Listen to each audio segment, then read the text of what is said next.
안녕하세요 대학생 여러분. 오늘은 여러분과 함께 스마트폰 인터넷 과외존에 대해서 이야기하려고 합니다. 혹시 스마트폰 과외존이라는 단어 들어보셨나요? 말 그대로 스마트폰에 과하게 의존한 상태를 말하는데요. 여러분이 흔히 말하는 스마트폰 중독과 같은 개념이라고 생각하시면 됩니다. 대학생분들은 스마트폰 활용도가 상당히 높은 편이라서 아마 이 강의를 듣고 계신 대학생 여러분 중에도 과외존 문제를 겪고 계신 분들이 꽤 있을 텐데요. 그래서 준비한 오늘의 주제는 바로 스마트폰 관계와 반응의 문제는? 입니다. 제목만 들었을 때는 감이 잘 안 오시죠? 스마트폰 과외존을 미리 예방하고 또 겪고 있는 문제를 해소해서 건강하고 스마트한 대학 생활을 만들어갈 수 있도록 오늘의 주제를 시작해 보겠습니다.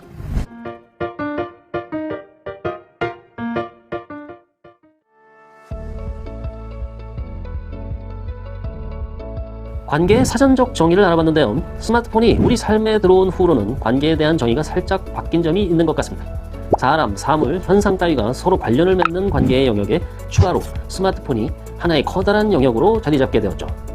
또한 사람과 사람, 사람과 사물이 아니라 한 개인이 스마트폰의 정보와 관련을 맺는 현상이 커졌다고 합니다.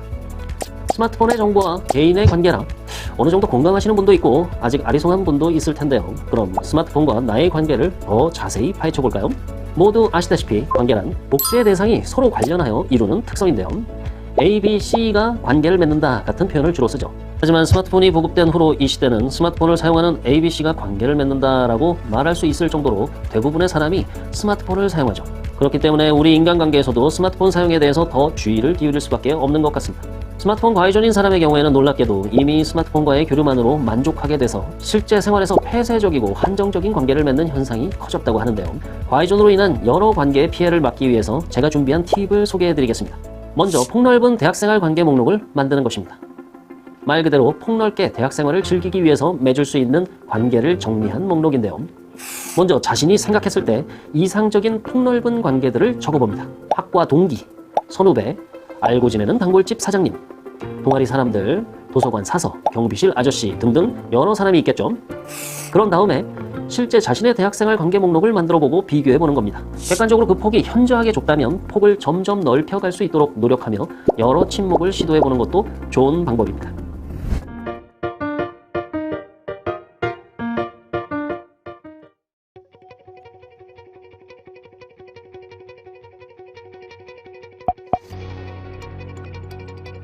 네, 앞서 관계에 대한 사전적 의미에 이어서 반응의 사전적 의미도 다시 알아봤는데요.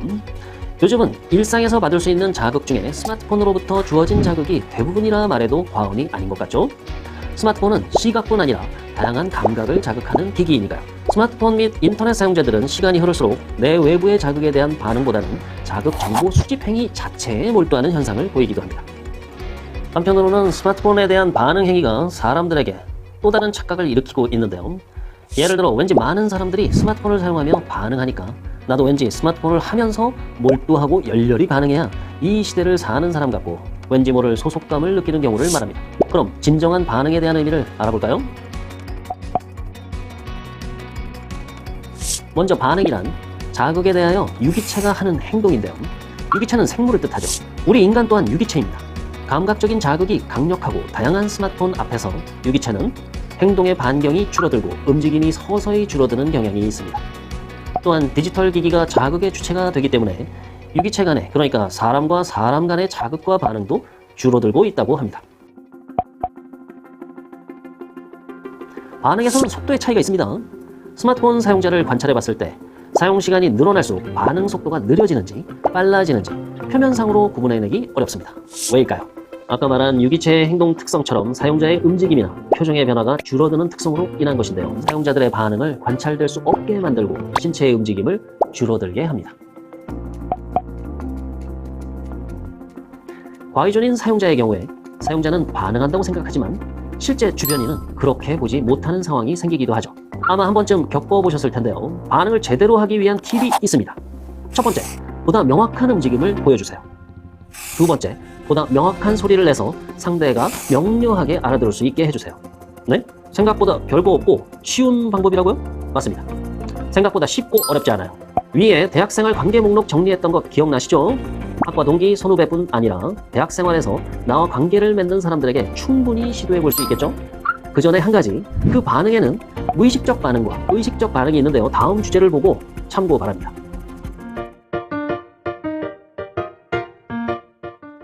네, 앞서 얘기한 것처럼 반응에는 두 가지 종류가 있죠. 바로 의식적인 반응과 무의식적 반응 두 가지로 나눌 수 있는데요. 의식적 반응은 중추가 대뇌입니다. 그래서 대뇌의 판단과 명령에 의해 이루어지는데, 예를 들어 신호등을 보고 건널목을 건너거나 더울 때 부채질하는 행동 등을 말하는데요. 의식한 것을 판단하고 선택하고 실천하는 반응이죠. 스마트폰 과의존 증상이 심해질수록 이러한 의식적 반응이 점점 어려워지는데요. 즉 신호등을 보고 건널목을 건너는 행동에서 오류가 발생할 가능성이 커진다는 거죠. 또한 비좁은 방에서 벗어나 넓고 트인 공간으로 이동하려는 움직임도 줄어들 수 있습니다. 스마트폰 과의존은 이렇게 의식적 반응을 약하게 만들어 일상에서의 불편감이나 위험성을 극복해내려는 의지 자체를 줄어들게 만듭니다. 무조건 반사라고도 부르죠. 무의식적 반응의 중추는 촉수, 연수, 중관뇌로 대뇌의 판단이 없어 굉장히 빠른 속도를 보입니다. 위험으로부터 우리 몸을 보호하는 중요한 역할을 하는데요. 무릎 반사, 재채기, 하품, 딸꾹질, 동공 반사 등이 있습니다. 스마트폰 과의존일 경우 무조건 반사가 사라지지 않지만 줄어들기는 합니다. 다시 말해 제때에 반응해야 할 때 반응하지 못하는 경우가 발생되는 일이 생기는 거죠. 특히 동공 반사의 경우는 눈 깜빡임이 줄고 피로도에 따라 보호할 수 있는 무조건 반사들도 줄어들게 되면서 신체적인 손상이 발생할 수 있습니다. 또한 움직임이 현격히 줄어들어 근육량이 줄어들고 반사신경의 반응 속도까지 느려지는데, 이것은 몸을 보호하는 중요한 역할을 못하는 것으로 신체적인 손상을 입고 있는 것이죠. 조건 반사의 중추는 대뇌입니다. 자극에 대한 과거의 경험을 대뇌가 기억하고 무의식적 반응을 하는데, 여러분 신음식을 생각만 해도 입안에 침이 고이시죠? 그게 바로 조건 반사의 대표적 예입니다. 스마트폰을 사용할 때 인간은 새로운 정보의 수집에 뛰어나 단기적인 정보 접촉 능력을 발휘하지만, 때문에 장기적인 기억 능력은 퇴화되어 기억을 해내는 대뇌의 역할이 줄어들 수밖에 없습니다. 그로 인해 경험에 의한 무의식적 반응도 줄어드는 것이죠. 네, 스마트폰 과의존은 시각적인 정보에 의존하게 만들고 또 직접적인 체험이나 다양한 경험을 늘리는 것과는 멀어지게 만드는 것 같은데요. 이제 곧 사회인으로 발돋움해야 할 여러분들에게 다양한 그리고 우연성에 의한 복잡한 경험, 대인관계 경험의 부족을 야기하는 등 문제를 겪을 수 있습니다. 그로 인해 사회적 삶을 영위하기 위한 도전적이고 실험적인 태도를 상실하게 할 가능성도 있죠. 네, 스마트폰 사용이 우리의 반응해주는 영향과 과의존일 경우 문제점을 알아봤죠. 이를 극복할 수 있는 방법을 몇 개 알려드리려고 합니다.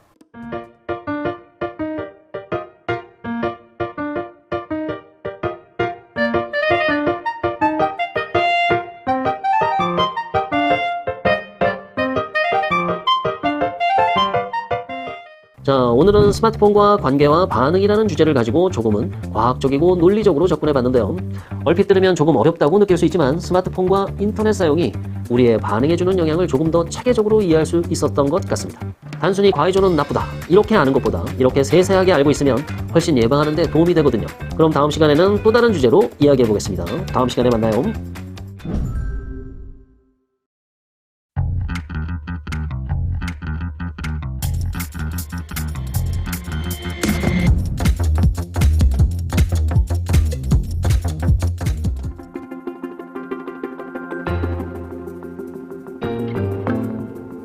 안녕하세요. 오늘도 지난 시간에 이어 스마트폰 과의존에 대해서 대학생분들과 얘기 나눠볼 건데요.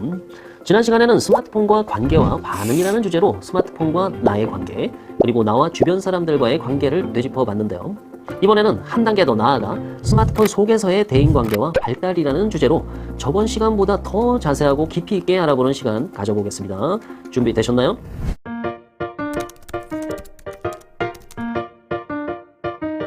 대인관계 참 살아가는데 중요하죠. 인간은 사회적 동물이기 때문에 사회에서도 대인관계가 좋은 사람을 높이 평가하고 긍정적으로 생각하는 경향이 있습니다. 대인관계가 좋아지려면 어떻게 해야 할까요? 사람들을 최대한 많이 만난다? 연락을 최대한 자주 한다? SNS 좋아요를 빨리빨리 누른다? 또 조그마한 선물을 주는 방법도 있겠네요. 근본적으로 대인관계를 유지하기 위해서는 친밀감을 형성하는 게 중요합니다. 앞서 말한 것도 친밀감을 형성하는 행동들이죠. 친밀감은 사람과 사람 간의 유대감, 연대감을 느끼게 하고 가족과 친구만이 아닌 대인관계에서도 폭넓게 작용되는데요. 그런데 스마트폰 과의존이 이런 친밀감을 형성하는데 악영향을 끼쳐 결국 대인관계에까지 부정적 영향을 끼칠 수 있다고 합니다. 우선 부작용을 알아보기 전에 자신의 대인관계를 먼저 점검해 봐야겠죠. 대인관계는 총 4단계로 나누어지는데요. 다음과 같습니다.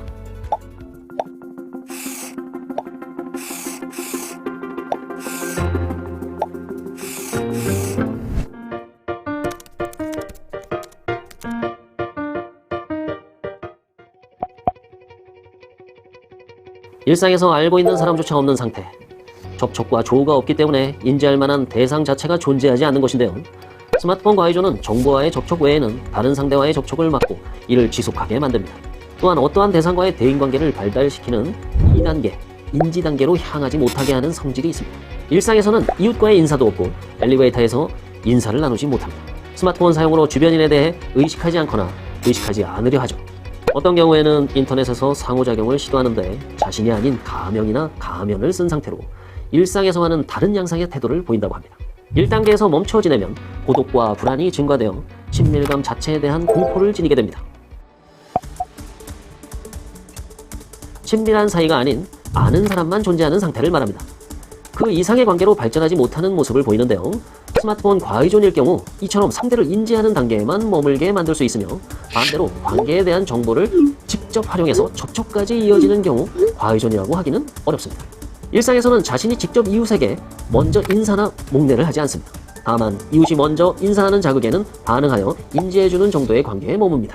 가족과의 관계까지 인지 단계에서 멈추는 경우에는 가족관계에 깊은 고를 만들 가능성이 존재합니다.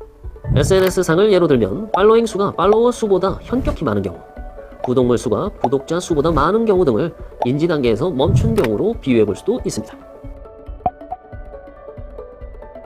SNS에서 팔로워에 따라 팔로잉을 예의상 한다든지 좋아요 받은 알림 정도에만 반응하는 정도로 주변의 자극에만 반응하며 형식만을 유지하는 상태입니다.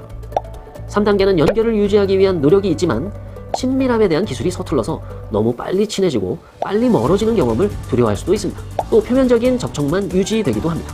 3단계에서 멈춰지면 지속적으로 자기 노출을 거부하거나 우정 혹은 우정관계에 있는 사람을 거절하려는 마음이 생겨 이전 단계로 후퇴할 수도 있습니다.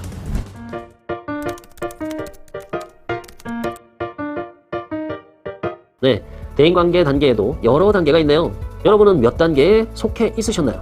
혹시 자신이 1단계, 2단계라고 해도 크게 걱정하지 않으셔도 됩니다. 대인관계에서 친밀감을 만들고 유지하는 방법을 알고 또 실천하면 여러분의 단계도 점점 발전할 테니까요. 그럼 간단한 몇 가지 방법을 알아볼까요? 친밀함의 의미와 정도는 사람마다 모두 다르지만 대인관계에서 흔히 통용되는 친밀감을 유지할 수 있는 대표적인 방법 4가지가 있습니다.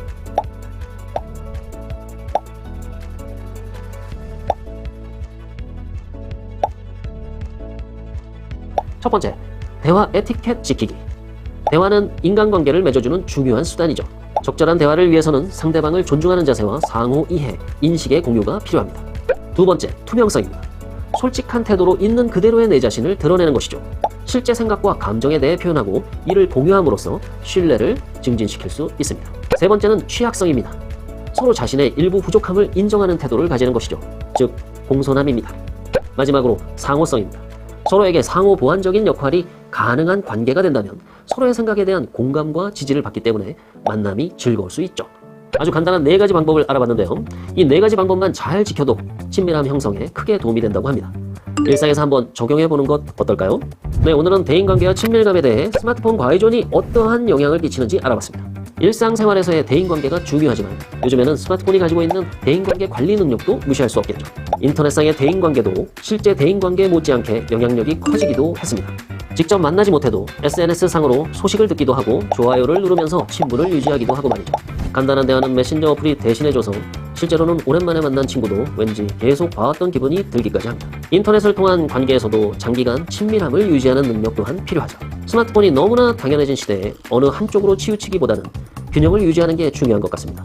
실제 일상생활에서도 또 인터넷상에서도 친밀감을 잘 형성하여 현명하게 대인관계를 이뤄나가는 여러분이 되시길 응원합니다.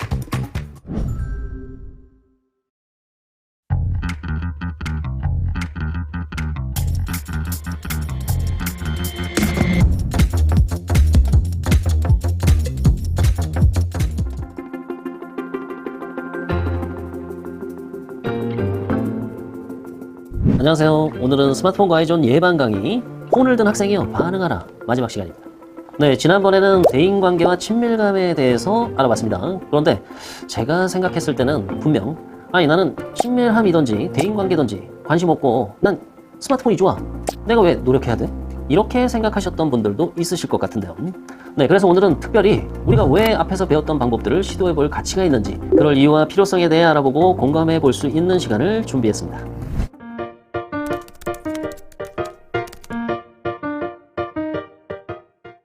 여러분, 메타버스 시대가 도래했다고 하지만 스마트폰 속의 세상은 믿지 않거나 내가 찾지 않으면 사라지는 세상입니다. 반대로 우리 실제 세상은 믿지 않아도 사라지지 않는 현실이죠. 여러분도 아시다시피 이곳이 우리가 사는 실제 세계이자 가상이 아닌 현실입니다. 이렇게 스마트폰을 사용하면서 살아간다는 건 일상과 스마트폰 사용을 늘 타협하고 조절해야 하는 과제처럼 느껴지는데요. 그렇다고 스마트폰을 아예 사용하지 않는 것보다는 균형을 잘 맞추는 것이 스마트폰 과의존을 현명하게 극복하는 방법이라고 생각합니다. 사실상 스마트폰 속에서의 대인관계는 각자의 개인이 추구하는 디지털 세상으로 향하는 것이라고 볼 수 있습니다. 실제 현실보다 더 만족을 줄 수 있지만 사실상 믿지 않으면 사라지기에 그만두면 그만둘 수 있죠. 또 스마트폰 사용과 나의 일상이 타협하려면 일상에서의 대인관계를 위해 앞에서 배웠던 여러 가지 방법들을 기억하고 실천해야 과의존을 피할 수 있겠죠? 그럼 우리 스마트폰을 현명하게 사용하기 위해 현실과 스마트폰 사용의 타협점을 찾아보는 시간 가져볼까요? 대학생활 중에서 예를 들어보겠습니다. 교수님이 수업 도중에 거기 학생, 제가 강의하는데 뭘 하고 계시나요? 폰을 보고 계신가요? 제가 조금 전에 인터넷 중독, 스마트폰 중독은 요새 무엇이라는 용어로 설명된다고 했죠? 말씀해보세요. 이때 학생이 정답을 말하면 과의존이라고 평가할 수 있을까요? 아니죠. 과의존이라기보다는 살짝 예의가 부족한 학생이겠죠. 이러한 상황이 우리가 한 번쯤 생각해봐야 할 스마트폰 사용과 현실과의 타협점 같은데요. 현실은 대학생들의 스마트폰 사용을 수업 중에는 아예 못하게 막을 수는 없다는 것이고, 이에 대한 타협점으로 어느 정도 스스로 조절해가며 수업에도 집중을 해야 한다는 것이죠. 교수님은 어떨까요? 학생이 스마트폰을 하면서도 수업을 잘 들었군 하고 쿨하게 넘어가실까요? 교수님이 대인배면 다행이겠지만 아마 사람이면 모두 비슷한 기분을 느낄 겁니다. 스마트폰을 사용했던 학생에 대한 불쾌감이 남을 확률이 높죠. 이것도 관계의 문제를 야기할 수 있습니다. 대학생이 고등학생도 아니고 스마트폰을 수고한다고 해서 수업 분위기가 좋아지겠어요? 그런 교수와 대학생들의 목소리도 있다고 하는데요. 이처럼 질문에 답만 잘했다고 해서 수업 중 스마트폰 사용이 묵인될 수는 없습니다. 네, 이번에는 과의존 대처 방법 중 하나인 반응하기에 대해서 배워보겠습니다. 이 반응하기가 어떻게 과의존을 대처하는 방법인 거지? 할 수 있지만 전에 배웠던 내용을 되짚어보면 금방 이해가 가실 겁니다. 이번에는 올바른 반응 방법에 대해서 알아보겠습니다. 다중작업, 멀티태스킹은 스마트폰을 사용하면서도 다른 작업을 함께 수행하는 것을 말하는데요. 이런 사람을 보고 너 멀티 잘한다 이렇게 말하기도 하죠. 여러 일을 처리한다는 개념입니다. 학교 강의실에서 수업과 병행하며 스마트폰 사용이 가능한 상태, 일상생활에서 TV를 보면서도 스마트폰도 함께 사용할 수 있는 상태를 말합니다. 이는 다중적인 처리를 해낼 수 있다는 장점이 있지만 효율과 몰입도가 떨어지고 스트레스를 겪게 되는 단점이 있습니다. 스마트폰을 멀리 할 수 없다면 이렇게 다중작업을 함으로써 상대방을 의식하고 있다는 것을 보여주어야 합니다. 퀴즈! 다른 연기자의 대사나 행동의 반사적인 작용으로 나타나는 연기를 뭐라고 할까요? 맞습니다. 리액션이라고 하죠. 일상생활에서 스마트폰 사용 중에도 이런 반응을 주고받는 것이 가능하다면 대인관계에서 큰 문제가 생길 가능성이 줄어들게 되겠죠. 다만 스마트폰을 사용하다 보면 반응은 쥐연되거나 생략되거나 자극을 감지하지 못한 채 넘어갈 수도 있습니다. 그렇게 본의 아니게 성의 없는 반응을 보이게 되면 대인관계에 부정적인 영향을 줄 수 있겠죠. 본인이 스마트폰을 사용하면서 주변인에게 비교적 약화된 반응을 보였다면 상대에게 불쾌감을 전했을 가능성이 크다는 것을 인지하고 바로잡을 필요가 있습니다. 표면적으로 봤을 때는 괜찮아 보이고 본인은 그걸 신경 쓰지 않는다고 하더라도 은연중에 상대의 불쾌감은 누적될 수 있기 때문이죠. 동시반응은 자극에 대하여 거의 동시적으로 반응하는 것을 의미하는데요. 시간의 전후라기보다 동시적으로 일어나는 것이므로 습관화되어 있어야 애쓰지 않아도 실천이 되는 편안한 상태의 반응입니다. 예를 들어 스마트폰을 보면서 건널목을 애써 인식하지 않고도 멈춰서거나 주변인이 공간에 출현할 때마다 인식하고 반응하는 것을 말합니다. 스마트폰을 사용하면서도 동시반응 능력이 발휘될 수 있다는 것은 스마트폰을 사용하기 전부터 일상의 자동적인 습관을 익힌 경우에 가능한데요. 폰을 보며 거실에 있어도 가족이 귀가할 때 바로바로 인사로 반응하는 행위도 포함됩니다. 또한 자신에게 관심을 보이지 않는 주변인에게조차 폰을 사용하면서도 관심을 먼저 보이는 행위 등도 마찬가지입니다. 정리하자면 대학생의 스마트폰 사용은 위의 반응 유형 중에 본인 스스로가 해낼 수 있는 반응 방식을 택해서 스스로 독립적이고 능동적인 삶을 살 수 있어야 합니다. 정성을 들여서 명확하게 의식하면서 신속하게 반응하는 것, 이러한 반응 역량을 키우는 것은 스마트폰, 인터넷 과의존을 예방하고 대처할 수 있는 좋은 방법이 될 겁니다. 특히 대학생활은 사회에 나가기 전 공동체 연대의식을 미리 경험해 볼 수 있는 조그만 사회이기 때문에 올바른 대학 문화를 형성할 수 있는 태도를 확립할 필요가 있겠죠. 스마트폰, 인터넷 과의존 예방, 스마트폰을 든 대학생이여 반응하라. 마지막 강의 잘 들으셨나요? 대학생, 대학생활. 듣기만 해도 가슴 설레는 단어입니다. 물론 대학생 여러분 생각은 조금 다르겠죠? 대학은 사회에 나가기 전 자신을 다듬을 수 있고 마음껏 실패해보고 경험해볼 수 있는 안전한 울타리라고 생각되는데요. 또 대학 때 맺은 인연들은 사회에 나가서도 영향을 주고받는 사이가 될 확률이 높습니다. 혼밥, 혼술, 마이웨이가 유행하는 이 시대에 대인관계나 친밀감을 주제로 하는 게 조금은 의아하셨을 수도 있었을 거라 생각합니다. 바뀌는 사회에 적응하는 것도 중요하지만 우리 모두 스마트폰과 인터넷 사용으로 인해 정말 중요한 게 무엇인지 가끔은 잊어버릴 때가 있는 것 같습니다. 이번 교육으로 대학생 여러분 한 분 한 분이 인생에서 중요한 걸 찾게 될 수 있다면 정말 기쁠 것 같습니다. 그럼 이만 강의 마치겠습니다. 감사합니다.